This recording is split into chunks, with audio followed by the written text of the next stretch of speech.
I'm gonna blow through some of this pretty quick because honestly, the war itself, I don't want to say it's not important. I'm just telling you that the College Board is not going to prioritize it on the test. They don't. When I was a kid, we studied the Civil War. We talked about battles and stuff like that, like kind of the military history of the war. Long term, none of that really matters. What you will be tested on, and you'll get questions on either side of the Civil War. You'll get the lead up to the war, the causes of the war, and then the Reconstruction period that follows, right? Because those things have way more effect on American history, in all honesty, and still affect the way we live today. So it's important that you kind of understand that. So when you look at the history of the war itself, I mean, there's really not much to say. The sheet on here talks about the South's reason for fighting is states' rights. What is it? States' rights to what? What's the right that they want to preserve? Slaves. What's the cause of the Civil War? Slavery. Slavery. The states are understand that the traditional narrative of the Civil War. You'll hear a lot of people who will argue that the Civil War is not about slavery. That is demonstrably untrue, right? The historical record is very clear on this. It is also untrue that Lincoln starts the war to end the practice of slavery. Lincoln doesn't come to the moral correctness of abolition until 1863. It's 2 or 3 years into the war. But it's also important to note that Lincoln does not start the war. Right? The South starts the war. South Carolina fires on a federal fort. That's what starts the Civil War. So the precise way to say it is the Civil War begins as a war to preserve slavery. Right? It's a nuanced thing, but it's a thing that after 150 plus years, people still arguing about this thing, and it's really pretty settled in terms of what the historical record says. The evidence is pretty plain on that.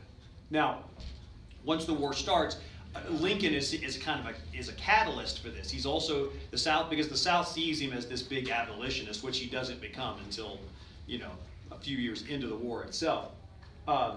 But the South see him that way because the Republican Party, when it emerges in 1854, emerges as the first major American political party to oppose slavery. Right? There have been smaller parties, but for a long period of time, we'd had effectively since the age of Jackson, we'd have effectively just the Democratic Party, and there's all these little ones that'll try to spring up, the know-nothings, and the American Party, and the Constitutional. There's one called the Constitutional Party for a while. There's the Whigs. They even managed to elect a president, and there's all these other sorts of things, but there's really no organized second party like we think of now. For whatever reason, our system democracy doesn't work very well with single party rule, and our system just seems to function on two, because we've been doing the same two parties now. Now they've shifted positions and all these different kinds of things, but we've been doing the same two parties since the 1850s. Right? It hasn't really changed. Right? Lincoln becomes the first Republican president, and the Republicans come to power on this sort of mantra, if you will: free men, free markets, free soil. Right? The truth of the matter is, the Republican Party was dragging the country into the future at that time. Right? The emergence of a market-based economy. Right? The Republicans have always been this kind of pro-business party that we think of. We sort of still associate the Republicans with that, but they were also for the settlement of the West, right? All that cheap land in the West, let's get out there and let's settle it. That grows markets for finished goods, that sources for raw material, right? It keeps a consumer-based capitalist economy going. And they're opposed to slavery, not just because many people were opposed to slavery because of the immorality and evil of it, but also because on a coldly logical level, it makes no sense. Slavery is incompatible with capitalism, right? In a capitalist society, a worker must earn a wage so that they have money they have money to purchase products, right? That's how you keep the whole thing going. So the South, basically, in this clinging to this institution of slavery and producing America's #1 export commodity with it, it's a major impediment to the growth of the free market. And so that's a real, so there's a lot of reasons why people are opposed to that. The South, the siege mentality sets in. The South feels like everybody's against them, partly because everybody was kind of against it, because they're, you know, you're kind of holding everybody back. Is sort of the feeling in the country. Now, Lincoln will get elected, 7 states will go. By the time after he's inaugurated, 4 more will go. Ultimately, 11 states, including Texas, will secede from the Union. And it's a short history of the war. People love the battles of the Civil War. It's a thing that like armchair historians love to analyze troop movements and this kind of thing. People are fascinated by that. The truth of the matter is, there's never a time when the Confederacy is winning. They win a battle or two here and there, but overall, there's never a time when the Union Army is not rolling the Confederate Army back and slowly retaking territory. You can see that on maps, right? The Anaconda Plan is very, very effective, right? They encircle the South and strangle the life out of it economically, right? The key battle. People talk about Gettysburg, and Gettysburg is important for shifting Lincoln's thinking on emancipation, right? But the battle that really kind of puts an amen to the whole thing, really, it's all over but the crying at that point, is the Battle of Vicksburg in 1863. Ulysses Grant will take Vicksburg on the Mississippi River. When he does that, the Union reestablishes control over the Mississippi River. It's the lifeblood of the whole North American continent, and it carves like Texas and Arkansas and Louisiana off from the rest of the Confederacy. Right? So it's this slow strangling of the Confederacy while they just slice it into pieces, right? With no contiguous land mass, no way to move troops around or do it, because the Confederacy is there are individual armies, but the idea of an overall chain of command is very, very difficult because there's such a loose structure. It's very difficult to get anything done. So they'll cut off the far western states of the Confederacy. Which means no more men and horses from Texas, which is like the only source of cavalry quality horses the South had. Right, so you cut that off. Sherman starts his march to the sea in 1864. He'll march down all the way down through Atlanta, all the way to Savannah. He'll burn Atlanta as he goes, and you just keep chopping the Confederacy up. Well, after Grant scores that big win at Vicksburg in 1863, Lincoln finally sees that the one benefit the South has are more experienced military commanders, right? Your Robert E. Lees and your Jeb Stuarts and Nathan Bedford Forrest, despite what other terrible things he did, founder of the KKK. These guys were excellent cavalry and infantry officers, right? And so when Grant sort of scores this victory, Lincoln finally has a general. He finally sees a general who's willing to fight. He had these people who could administer an army but couldn't lead one. Right. So when Grant takes over the army in 1864, the war's over, effectively. It'll drag on till Appomattox Courthouse in 1865, and the war comes to an end in as good a possible way as it maybe could have, thanks to the integrity of the commanding generals at that time, Grant and Lee. Lee is this sort of guy that Southerners especially, they sort of venerate Robert E. Lee, because he's kind of this tragic Shakespearean character. He's this noble, decent, Christian gentleman who did not believe in slavery. He was sort of trapped by his own sense of honor. He was a Virginian, and he felt Virginia seceded, he had to fight, and this whole sort of thing is this, it's very Shakespearean like that, and people sort of love that image. But Robert E. Lee felt that he was a soldier, right? So the Army of Northern Virginia, which is really kind of the last holdout of anything that looks like an army for the Confederacy. There are smaller armies there'll be some pockets of fighting, but the last big army is the Army of Northern Virginia, and the most famous one, the one that the flag is, people still argue about, that's associated with that organization. And Robert E. Lee, his officer said to him, says, we should disband the army and become like a guerrilla force. We go into the Appalachian Mountains and we'll fight the Yankees that way, right? Kind of the way Al-Qaeda or ISIS or a group like that would fight. It's guerrilla, or the Viet Cong in Vietnam, if you're familiar with the jungle warfare campaigns there, right? This is what they suggest to him. And Robert E. Lee says, no, we're soldiers, and soldiers fight honorably and they surrender honorably, and there are rules to war, right? That we don't do that. We're not going to do this guerrilla war thing. So thankfully, because Robert E. Lee was such an influential figure, he's this romantic figure that most Southerners at the time, then and many of them still now, sort of idolized Robert E. Lee. So Lee's example provided this sort of peaceful end to the conflict. Grant lets him keep his sword. Grant will insist on a full pardon for Robert E. Lee to the Congress and the president. And so there's kind of this healing thing that kind of starts to happen at Appomattox a little bit. That if you had lesser men or more, maybe if you'd had more irate men or vindictive men, you might not have had as good an ending as you possibly could have to the war. But once the war is over, of course, the question is, okay, well, now the war's over, what do we do? Right? So this period of Reconstruction, this is the thing that this is the more confusing thing to try to understand. It's also absolutely vital to understanding why the war still sort of impacts us culturally. Right? If you think about the way all these pieces kind of come together. Lincoln's plan. Lincoln was a firm believer of that. Lincoln's a lawyer, so this is his legal interpretation of secession. Lincoln's argument to the Congress and to the people of the United States was that no state can leave the Union, right? If there is no such thing as secession, your state may not leave the Union. America is like a gang, right? Once you're jumped in, you're in it for life, right? So what he argues is that secession, the Confederate States of America, did not exist as a political entity. What happened was there is a rebellion in the South, and there are groups of individuals, criminals, who seized American territory, claiming that they controlled it. So a lot of people in Virginia tried to get out of the Union, but the state of Virginia did not. Right? Again, he's a lawyer, so this is the way he sort of lawyers this whole thing up in his mind. Right? Refuses to acknowledge that a thing called the Confederate States of America even existed, and says that they can't even pay their debts after the war. The Confederacy, any money that they borrowed, the United States government assumes that debt, because if they pay the debt, then that's acknowledging that that entity existed. Lincoln's not going to have that, right? So Lincoln's plan. Lincoln also is a big believer that you can't, if you seek punishment only, right? His own party, they're like, man, these people started this war. It's killed 750,000 people, cost us millions of dollars. No matter telling how much money now, if you were to talk about adjusted to inflation for modern dollars, you ripped the whole country apart, done all these sorts of things. They need to be punished for this. Lincoln's point is, you can punish some of the leaders, but if you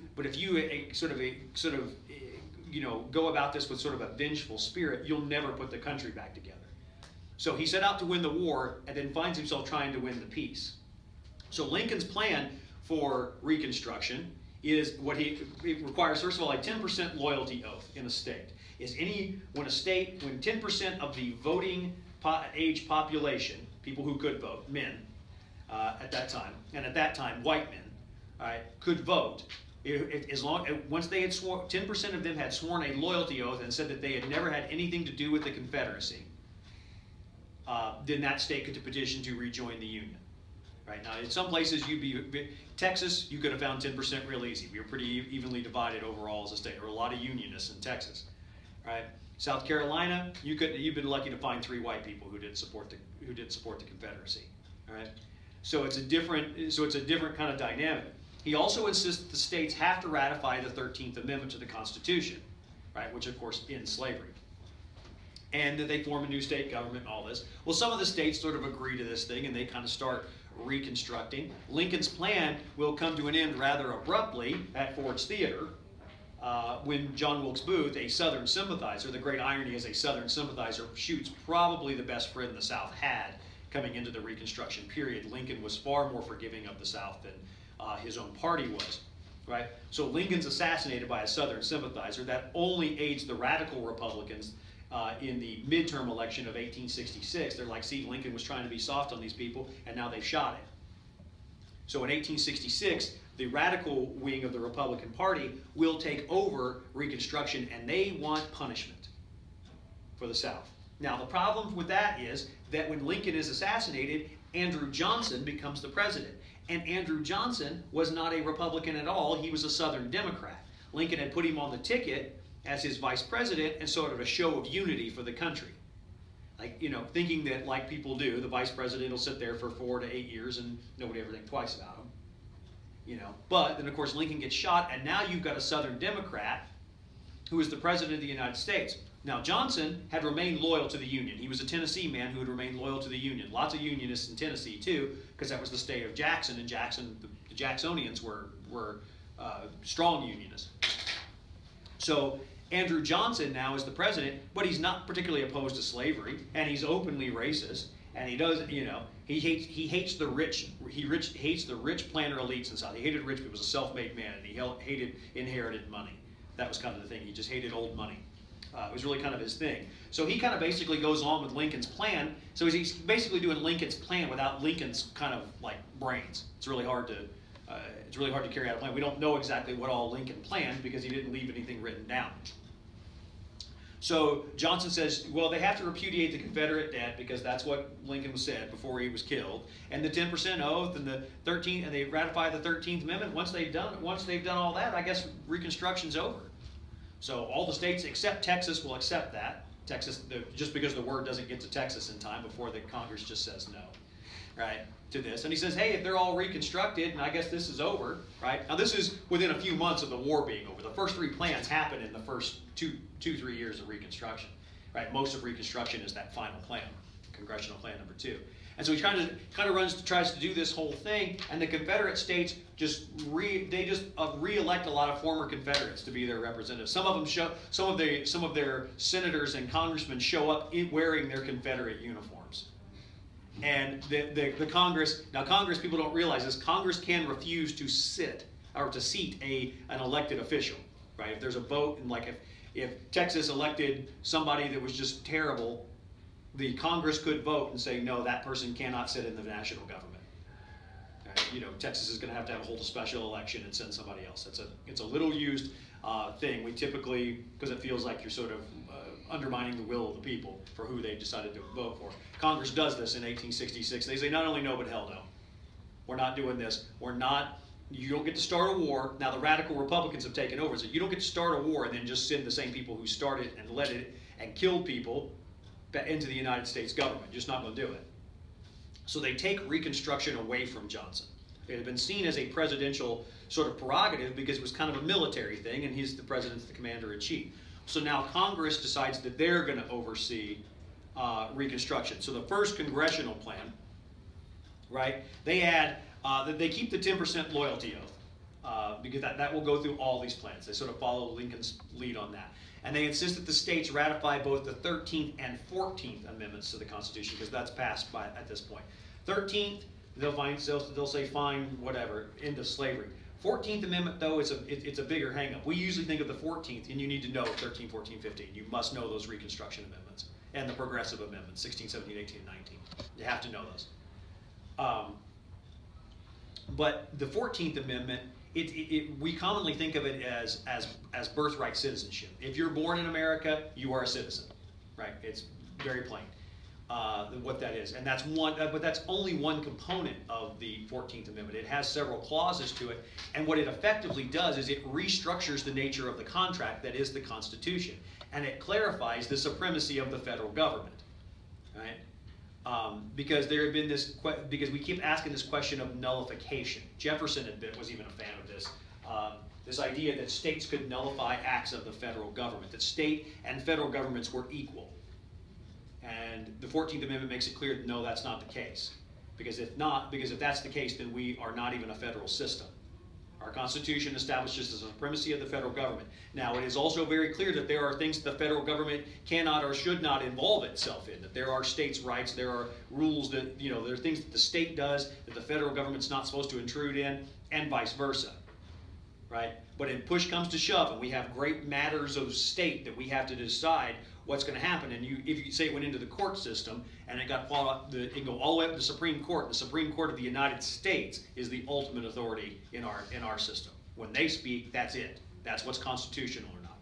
To change laws, you can amend the Constitution, those things. So the supremacy of the federal government, the 14th Amendment kind of establishes that. It makes a stronger federal government. Now, the southern states don't like that, and they don't want to sign off on it.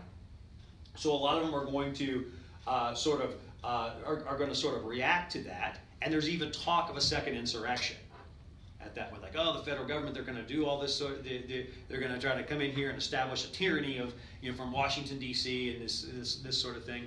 And so I don't know if this is this sort of circular thing that kind of happens.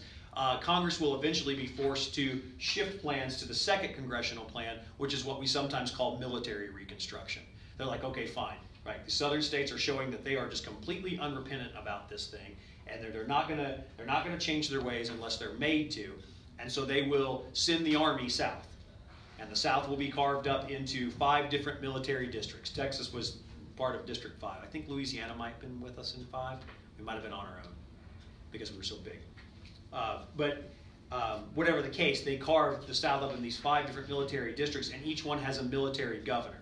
The one for the Texas area was Philip Sheridan, who was a famous Yankee general during the war. Right?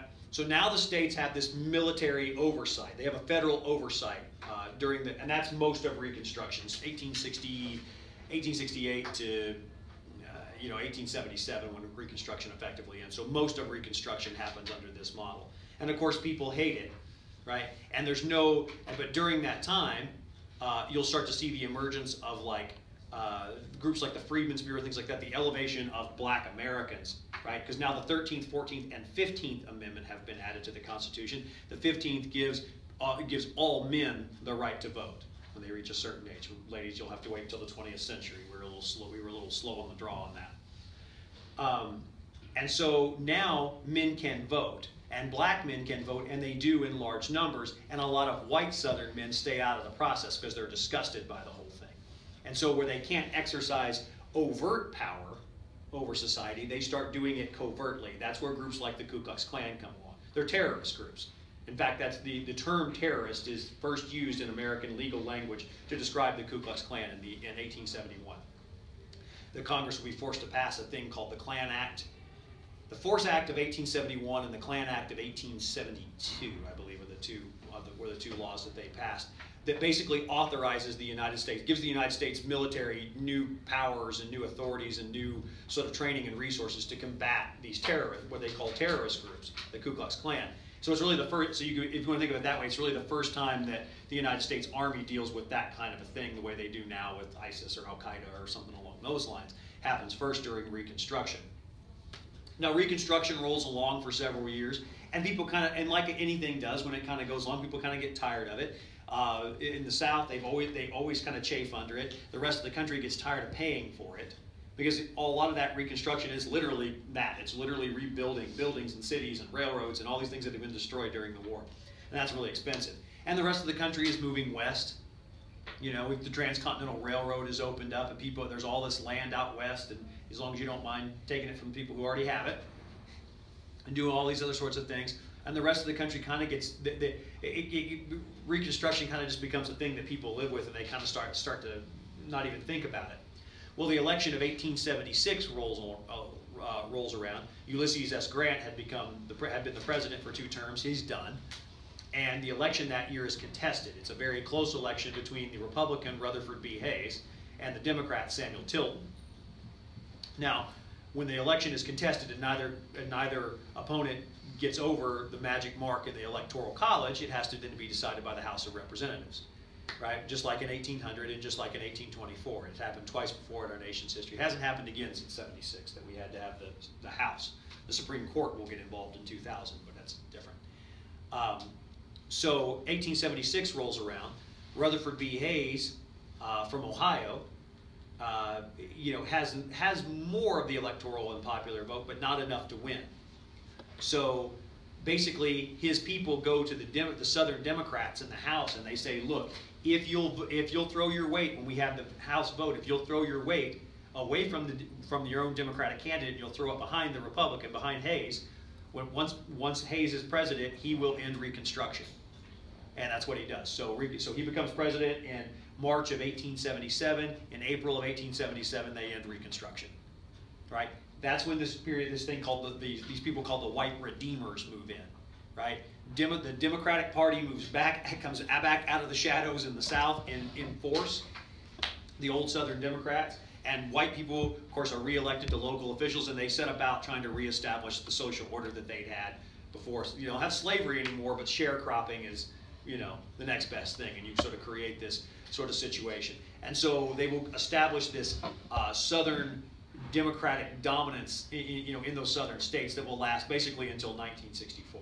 1964 is a pivotal year when you start to see now the South predominantly votes Republican, and there's reasons why in the 60s that changes. But that was the thing. For a very long period of time, the old Confederacy voted what they called the Solid South. They voted as a bloc. And that was that way for almost 100 years. And so that becomes then the era of segregation and Jim Crow and all of these other sorts of things that we've talked about. We'll talk about a little bit in the last session. Does anybody have any questions on all that? As Reconstruction in 20 minutes is not bad. All right, if you have any individual questions, I'll hang around a minute, you can ask. If not, you are